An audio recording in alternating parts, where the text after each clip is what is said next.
So, we're through An Unearthly Child. We're through the very first episode of Doctor Who. But we're not quite through An Unearthly Child because An Unearthly Child is also the title of the first 4-episode serial. Most of the time. Sometimes it gets referred to as 100,000 BC or the Tribe of Gum. I've lived through periods during which it has been primarily referred to by both of those titles. The current official title, I'm reasonably sure, is still An Unearthly Child. The conventional wisdom is that the first episode of this serial is a masterpiece, and episodes 2 through 4 are pretty bad. I agree with that first part, but I don't entirely agree with the second one.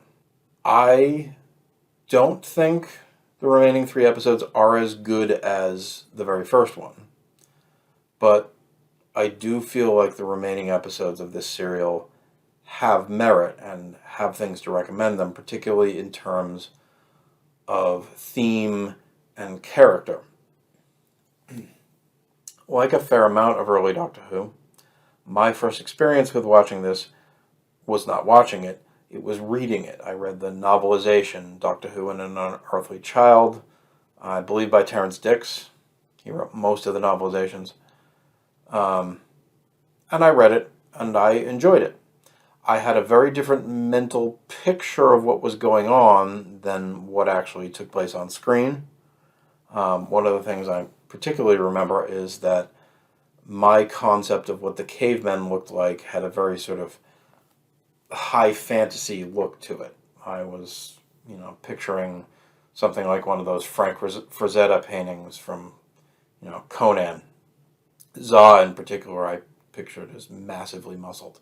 So when I got around to seeing it and saw Derek Newark, well, Derek Newark's not a bad-looking guy, but he didn't look like Conan. But, more than that, a novelization is a novel.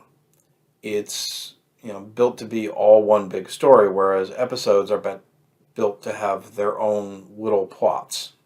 And each episode of a Doctor Who serial has its own little plot, even if it contributes to the larger plot of a serial.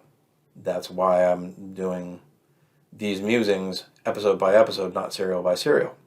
Oh, it's one of the reasons. So, once I got around to seeing the actual serial, I began to get a better sense of the individual episode plots and the individual themes and structures, and those interested me. In terms of structure, one of the first things you notice about this episode is that it does not pick up immediately from the cliffhanger.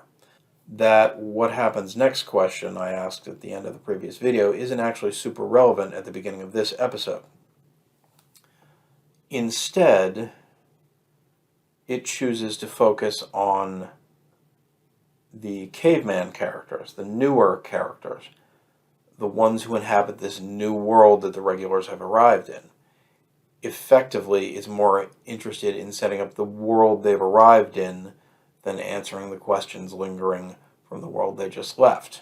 So, what kind of a world is this? Well, one of the first themes I notice in this episode is that this is a world where strength and power are more important than intelligence. It's more important to be strong here than to be smart. It's a sexist world, possibly by dint of that exact power dynamic I was talking about. Not that there aren't physically powerful women in the world, but they tend to be outnumbered by physically powerful men. It's an ageist world. The old woman we meet in it is barely tolerated. Same with Horg, the older man, who has lost his power as he's gotten older. Strength and power trump age and experience. I'd love to say that the modern world is different from this, but I spent several years working in a field where I visited nursing homes on a fairly frequent basis, and I'm sad to say things haven't changed that much. So if that's the theme of this world, what about the characters? Well, we start with Za. Za is the leader of the cavemen. The source of his authority, his leadership, comes from physical power and apparently heredity. He appears to be the son of the great firemaker who came before him.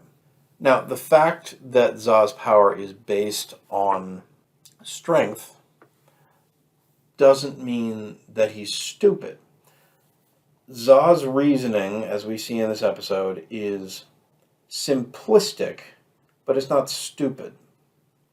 There's a specific moment where somebody talks to him about how the tribe is getting cold, and his immediate reaction is, well, I'm going to go out and I'm going to kill some animals, so we'll have some skins to keep them warm.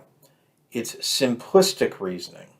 It's, I see the problem, I'm going to do an immediate quick fix solution. But it's not stupid. He doesn't have no idea what to do. He's just thinking short term, not long term. Za is engaging in basic level problem solving, but not complex problem solving. Which is why it's lucky for him that Her is there. Her is Za's love interest, but she's more than that. In terms of story, she's more than just the love interest, and she's more than just there for someone for Za to talk to.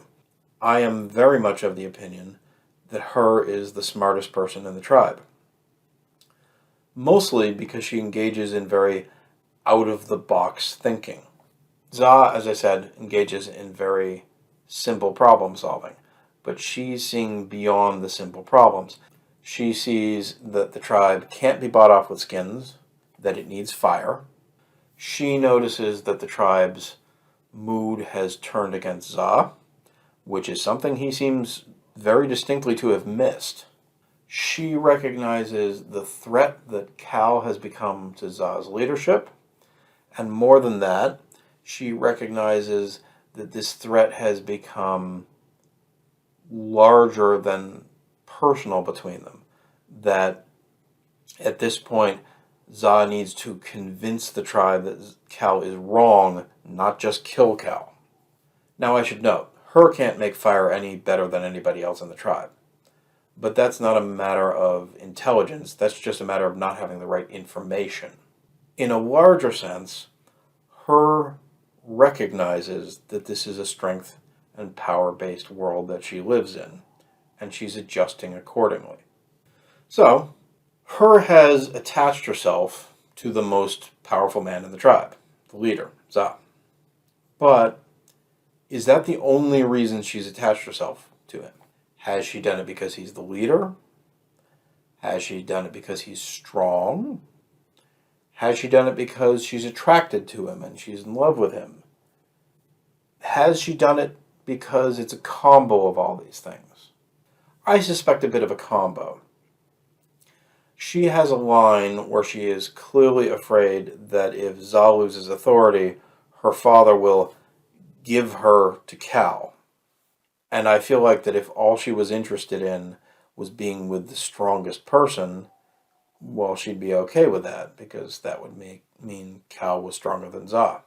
No, I think one of the chief things that motivates Her is a trait of Za's that I did not talk about earlier, which is that Za is compassionate. Something that's probably a real rarity in this world. Now, it's worth noting when I say compassionate, I'm talking about compassionate by the standards of the world that they live in. But I note that Za did not apparently kill Cal when he first showed up looking for help. He let him live with them. He's not above killing. He has a wonderfully delivered line about, I may have to spill some blood to make people bow to me. But he doesn't do it wantonly. He doesn't do it cruelly. And by the standards of this society, that's compassion. And compassion is something I think someone who's weak but intelligent might prize in this world. And that is exactly what Her is. Physically weak, but very intelligent. And aligning herself with Za allows her to flourish in this world that might otherwise chew her up and spit her out. Thus, the combo of Za and her makes a good team. Her advice helps him with his leadership and helps keep him in his leadership position. His strength keeps her safe, and there does appear to be genuine affection between the two of them.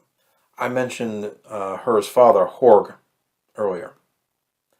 He's an interesting character in that he doesn't have much character. He's what I tend to refer to as a representative character. He's there to speak for the masses. He's there to give us the tribe's view of things. Horg is also a bit of a cautionary tale for Za, because he was apparently a great leader of many men, and then they all died when the Great Cold came. He is a example of the fact that if you lose your power in this world, you lose your authority, something that seems as though Za's in danger of happening to him. The result of this is that Horg is now dependent on Za's charity. But he's not dumb, and he's clearly seeing the way the wind is blowing and is willing to hitch himself to Cal if that will keep him safe. I do think it's worth noting, Horg seems to have survived his fall from authority. Given the situation we see here, I don't think Cal would allow Za to survive losing his position. We also get the old woman, who the credits refer to as Old Mother, but is only just called the Old Woman in the story itself, as far as I remember. I recall from the novelization that she is identified as Za's mother. I don't get that sense watching the show itself. It just seems like she's an older member of the tribe. She is, in a sense, also a representative character, but rather than representing a group of other characters who don't speak the way Horg does, she represents a worldview. Doctor Who will have a lot of characters like this, who represent a specific worldview. The old woman represents a worldview that should be very familiar to any long-term Doctor Who fan. It was all better in the old days. I can't even count the amount of times I've heard Doctor Who fans mouth those words, or similar ones. She blames fire for the death of Za's father, whether or not she's his actual mother. It's a little unclear to me what actually happened, because she says they killed him for it. But it seems very odd if there was some sort of coup based on his authority because he created fire. Why would they have killed Za's father but allowed Za to live? And why would they be concerned with wanting fire back now? It seems more likely to me that Za's father got killed somehow, either by another person or by a beast in the forest or any of the myriad of things that kill people in this day and age. And she just morally, ethically associated his death with the fact that he'd created fire, like he transgressed somehow, and they killed him for it. There's also some fascinating irony to the fact that she's sort of obsessing on the idea that fire leads to death, but of course, not having fire is much more likely to kill this tribe come the winter than having it.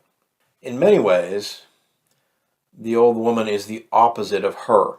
She doesn't just think inside the box, she barely thinks at all. She's all instinct and fear and acting on her emotions, and not even the better emotions. There's a moment right toward the end where she calls out to Cal to kill Barbara, basically just because Barbara seems to be a new thing. Like I said, it was all better in the old days. It was all better before they had this newfangled stuff like, clean people and fire. And then we get to Cal. Cal is smart. Cal is opportunistic. Cal is ambitious. And what we see in this episode is Cal's big play for power. But, based on what the other cavemen said when he wasn't around, it seems abundantly clear that everyone was expecting him to eventually make a play for power. It does make you wonder what was his plan if he hadn't run into the strangers? I mean, I suspect it's fairly simple. I suspect his plan was to wait for the tribe's anger at Za to reach a fever pitch and make his move then. But seeing the strangers, seeing the fire, gives him an irresistible opportunity to make his move now, and you almost can't blame him for trying to take it. It's interesting to note that Cal is very clearly defined as the antagonist in this episode, but he's not actually doing anything that incredibly underhanded. It's not like he's trying to trick the tribe. He's not lying when he said he saw fire come from his fingers. He saw the doctor make fire. He thinks he legitimately has a way to bring fire to the tribe. No, Cal's status as the antagonist comes more from other things he does. His physical attack on the doctor, his attempt to seize power at all when we've clearly established Za as the current leader. I think one of the most telling things that makes it clear that Cal's the antagonist is that when things go against him, he immediately threatens to kill the doctor. Make fire or I kill you now. Although even that smacks of a sort of desperation level, because Cal presumably thinks that he's not going to survive this if he doesn't win. There is a sense in which Cal is being presented as the world's first populist politician.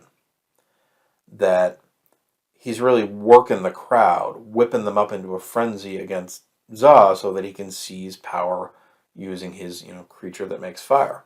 It's worth noting, this probably would have worked if the doctor had still had his matches. I mean, the doctor doesn't care who runs the tribe, he just wants to get out of there.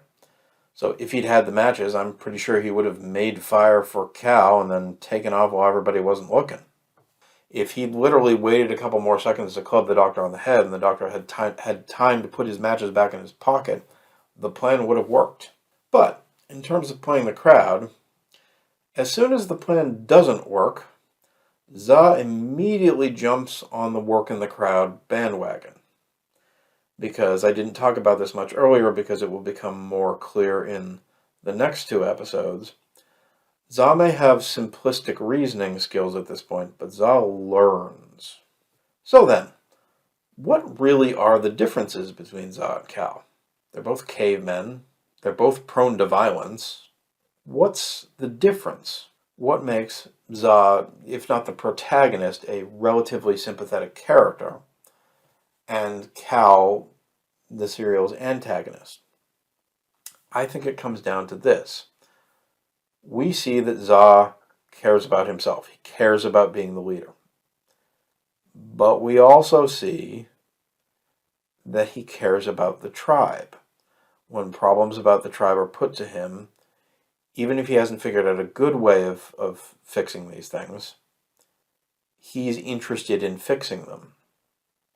Cal seems to care about himself and only himself. We see no indication that he is interested in doing anything for the tribe. He just wants to be in charge. So basically, Za's compassion wins out again. So, those are the cavemen. Now we get back to the regulars. Let's start with the unearthly child from the previous episode, Susan. Susan gets a lot less focus in this episode than she did in the previous one. If I'm being perfectly honest, I don't think Susan will ever be as interesting on the show as she was in that very first episode again. In this episode in particular, she is largely reduced to just explication and worrying about her grandfather. We also get the first experience of Susan falling into hysterics as soon as she realizes her grandfather has been taken. Now, in fairness, it is not as bad as it will be in some later episodes. But it's the start of a trend. When something bad happens, Susan gets kind of hysterical. I don't mean that in a women get hysterical way. I mean in a Susan in particular goes hysterical way. It is slightly more understandable at this point. As I mentioned in the previous episode, I don't think that the Doctor and Susan have been traveling that long. I don't think they've hit the point in their lifestyle where they expect to run into danger everywhere they go. I mean, the last place they went, 1963, they stayed there for 5 months, and everything seemed to go okay until that last day, and even that didn't represent physical danger to themselves. Within 20 minutes, you're in danger thing that Doctor Who's going to adopt for the next 26 years hasn't started yet. So the idea that she might freak out a little bit when her grandfather disappears doesn't really bother me in this episode. It's later, when it never goes away, that it'll start to bug me. What of our two school teachers, who were our prospective characters from the previous episode? Well, let's start with Ian. Ian is still having trouble adjusting. He's having more trouble coping with this than anyone else. In particular, before they leave the TARDIS, he's still trying to convince everybody that what's going on is all an illusion until he's outside. And then he can't hold to that belief anymore. Even then, he has a line about it being impossible to accept. And actually, I have to admit, Jacqueline Hill, who plays Barbara, gets a very annoyed look on her face when he says that. I like the idea that Barbara has kind of reached the point where she no longer has any patience with Ian denying what's obviously true. Now, in fairness, once you get beyond that, Ian does seem to accept what's going on and starts to take a much more practical approach to things, which is pretty much the approach he's going to take for his entire time on the show. Barbara, as per the last episode, takes things much more in stride. Unfortunately, Barbara also doesn't get a whole lot to do in this episode. She's basically there to prompt Susan for information about their situation. So, the three characters who got the most focus last episode, Ian, Barbara, and Susan, are there, and it's not like they don't contribute to the story, but then there's the Doctor. The Doctor gets quite a bit of the story this time. To start with, we can call him the Doctor now. Not, the old man or Susan's grandfather. We don't know his real name, of course, and we'll never know his real name. Over the years of the show, Doctor Who has been used as a joke many, many times. Well, that phrase is used twice in this episode, and it's not a joke either time. The first is the Doctor being confused about what Ian means, and the second is Ian posing it as more of an existential question, that if they understood who had brought them to this place, they might better understand the situation that they're in. Thematically, it says something to me that we don't get an answer to this question. Indeed, that we don't get an answer to a lot of the questions that were posed in the previous episode. It says that Doctor Who is not going to be a show about explication. Now, there are sci-fi shows about explication. Star Trek is very much a show about explication. It's a show wherein if a mystery is introduced in the beginning of the episode, you expect it to be fully explained by the end of the episode. And if it isn't, you feel like the episode is lacking. Now, I'm not saying there aren't explanations for things in Doctor Who, but I am saying that thematically Doctor Who is more about experience than explication. So the Doctor pays very little attention to Ian and Barbara in this story, and only slightly more to Susan. He's far more interested in exploring this new world that he gets to check out. Now, he doesn't ignore them entirely in the beginning. He gets to be very smug and self-satisfied in the beginning as he proves Ian wrong. It gives Hartnell that wonderful line about, if you could touch the alien sand and look up and see the birds wheel in another sky, would that convince you? Great line, and he delivers it wonderfully. And then he's on his way. After that, he doesn't really seem to care about Ian and Barbara anymore. He's more interested in exploring. It's interesting to note, though, that the Doctor, for all his intelligence, is very vulnerable in this story. But then that would fit, because this is a world where strength and power trump intelligence. It's also worth noting that the Doctor's desire to stand up to an antagonist is pretty much non-existent in this. He clearly would give Cal exactly what he wants to get himself out of the situation if that was possible. Indeed, Hartnell's entire performance during the scene where Cal and Za are arguing about what to do with him is absolutely fantastic. You can see, just watching his face, you can see him desperately trying to find a way out of this situation, and eventually he falls back on just trying to tell the truth, which is, I cannot make fire. And that doesn't work, because reason does not trump power in this world. The fact that he's right is meaningless.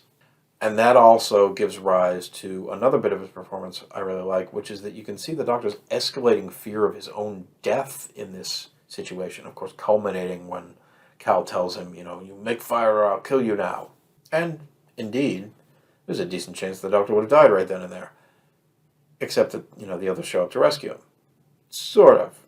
Their rescue really is just them showing up and getting captured too. But that leads to something else big, which is the Doctor saving Ian. The Doctor saving Ian is the first unselfish, even heroic act we've seen from the Doctor in the series thus far. Now, you can rationalize this away. Ian is clearly the strongest of the group, and may be needed later. Indeed, the Doctor, I think, in the next episode will say something to that effect. But I can't help but notice that the Doctor saves Ian very quickly, very intuitively. It's not akin to his sort of sputtering attempts to come up with a way to save himself earlier. It's very immediate. And I think it shows us, this early on in the series, that deep down, there's something more to the Doctor's personality than we've seen before. That there's more to him than the smug, self-satisfied, arrogant guy that we've seen up until now. I also want to take a small moment to point out that it's a very clever approach to saving Ian. He does not rely on compassion or appeals to the sanctity of life. He isn't trying to convince them that it would be ethically wrong to kill Ian. He's just holding what they want over their heads.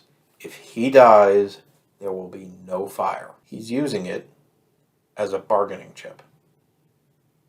And that's pretty smart. In further terms of the Doctor's character development or character revelation, he also apologizes to everybody in the end when they're locked up in the cave, saying this is all his fault, that he's sorry. He's desperately sorry.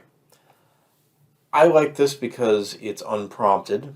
People have not started blaming him for getting them into this. It implies to me that we've already seen that the Doctor very much wants to be regarded as the smartest person in the room, but it implies that he wants that to be legitimate. He doesn't just want to be regarded as smarter than everybody else. He wants to be smarter than everybody else, and he is willing to take ownership of when he thinks he's made a mistake, even if he doesn't think that happens very often. Throughout Hartnell's tenure as the Doctor, we're going to see the Doctor bluster and bluff a whole lot, but he's not without some sort of small sense of his own responsibility at this point. It's interesting to compare this to Cal, who wanted to be leader, but brought the Doctor who he thought could make fire, so he wanted his claim to leadership to be legitimate in the same way the Doctor wants his own claim to intellectual authority to be legitimate. As we get into the next two episodes, you're going to see there are some other parallels between the Doctor and Cal. In terms of continuity, this episode has some links to the past, not the past of the single episode we've seen, but sort of the continuity past. But it doesn't have a lot. We learn very little about the Doctor and Susan in this episode, especially considering how much of the previous episode was built around setting up the mysteries of who they are. Indeed, the mysteries of the first episode are all but abandoned in this one. It's interesting to note that because it implies that the mysteries of the first episode of Susan and the Doctor and the TARDIS and where they come from, not that they aren't a part of the story, but they aren't the story. They're a route to getting into the story. In terms of the TARDIS, though, we do learn a little bit.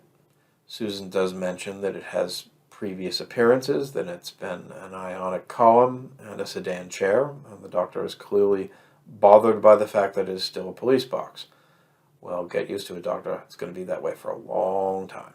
But, the mention of its previous appearances makes it clear that Tattersallane was not the first place that it had landed after wherever they left from. I'm still of the opinion that while they clearly made some trips before, the one that landed them in 1963, there haven't been that many. Both the Doctor and Susan just seem too green in their approach to how to explore things for me to believe that they've been doing this for a long time. We also learned that for all its advancement, the TARDIS is capable of, and possibly even prone to, malfunction. The Doctor mentions the yearometer not calculating properly, and he says it in a way that implies that that is a frequent issue they've had. He chooses to take the portable Geiger counter with him because he clearly doesn't trust the readout from the TARDIS's inbuilt radiation detector. These imply that there are long-standing issues with the ship, that it doesn't always work properly. This, of course, makes everything worse for Ian and Barbara, because this means that even their mode of travel isn't reliable. It's not really a source of safety either. We have no indication of what we will later know, which is that the exterior of the TARDIS is effectively invulnerable. For all they know, and we know at this point, it looks like it's made of wood and may act like it's made of wood. The TARDIS is not a safe place yet, and it may not be for a while. Little things I liked about the episode. I like the cavemen's manner of speech. It's very wordy. It often uses multiple words to say something that we would say in just a couple or even a single word now. The TARDIS gets referred to as a strange tree. The Doctor lighting his pipe gets referred to as, fire came from his fingers. Cal describes knocking the Doctor out as, we fought like the tiger and the bear. My strength was too much for him. He lay down to sleep. Now, part of that is clearly Cal bragging to make this look like an epic confrontation. But the he lay down to sleep bit implies that they don't have a word for knocking someone out, or a term for knocking someone out. It's just akin to them falling asleep. They call winter and possibly also snow the great cold. They refer to the sun as orb. They also seem to regard the sun as a deity. When they talk about fire, they talk about it, coming from fingers, that, the fire is in Zaz's fingers, but it will not go into the wood. That language demonstrates to the viewer why they're not able to figure out how fire works. They're fundamentally misunderstanding how it works. They think it's something internal to the body that is then sort of ejected into the stuff you want to burn. That fire comes from your fingers. So in general, I think this is a much better stylistic choice for the caveman's speech than the monosyllabic grunting that a lot of shows and stories do when trying to portray cavemen.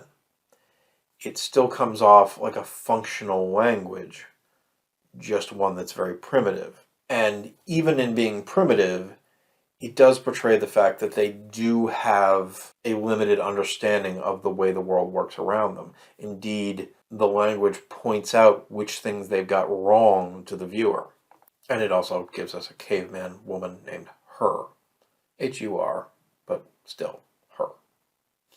There are a couple nice bits of foreshadowing in the episode. When Ian touches the ground, he comments on how cold it is, that it's almost like ice, almost frozen, I think he actually says.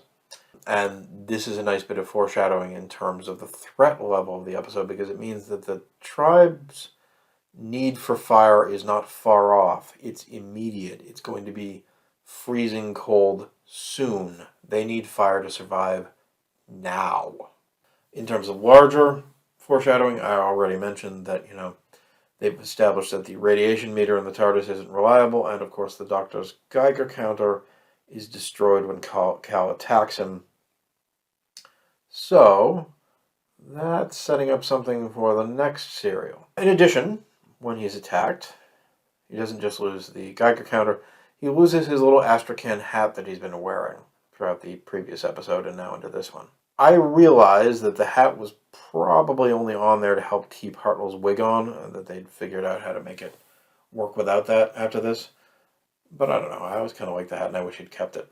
I don't tend to be very concerned with fashion, but as a Doctor Who fan, I've always been fascinated by each Doctor's look, and I liked that hat. It's been a while since we've had a Doctor who had a hat. I mean, the last one who wore one even semi-regularly was Smith, and that was just the fez and the Stetson and things he wore for a short time and then got rid of. But it's been a long time since we've had a Doctor who wore a hat on a regular basis. McCoy, I think, was the last one. Who knows? Maybe Gatwa. He also loses his journal when he's attacked, although Susan does pick that up. I thought the journal was interesting because she mentions that it has key codes to the ship. One wonders if that's more evidence that the TARDIS is something he stole rather than something he built, because presumably he'd already know the key codes to it if he built the thing. On the other hand, maybe it's just a sign that the Doctor's really forgetful and needed to write things down, or a little bit of both. I can certainly see, after having left Gallifrey, as the Doctor figures out different things and different controls and what does what in the TARDIS, he's just sort of noting them down in his journal so that he can refer back to it later. And the last thing the Doctor loses when he's attacked is his pipe. And we never see the Doctor light up to smoke again. Not in, we're coming up on 59 years now. In a meta-social sense, that's a good thing. Attitudes on smoking have changed a great deal since 1963, and if they'd later had to write smoking out of the Doctor's character, I think that would have been harder. In an in-universe sense, well, apparently the Doctor wasn't that addicted anyway, since this was all it took to get him to stop smoking. I find myself wondering if it was something he picked up in 1963 to alleviate his boredom, while he was trying to figure out how to get Susan to leave. And of course, in a psychological sense, I've always been kind of amused by the notion that the Doctor now associates lighting up to smoke with getting hit on the head with something. And thus, every time he even thought about lighting up in the future, he's just like, oh, wait, don't want to get cracked on the head again, and doesn't do it. And so then, in the end of the episode, we see the regulars thrown into the Cave of Skulls for the cliffhanger. It's a fairly grisly cliffhanger, really. We get a shot of a bunch of skulls, all of which have been split open, with the heavy implication that that could happen to them. It's pretty grisly, even by 1963 standards. And it leaves us, once more, with that all-important question, what happens next?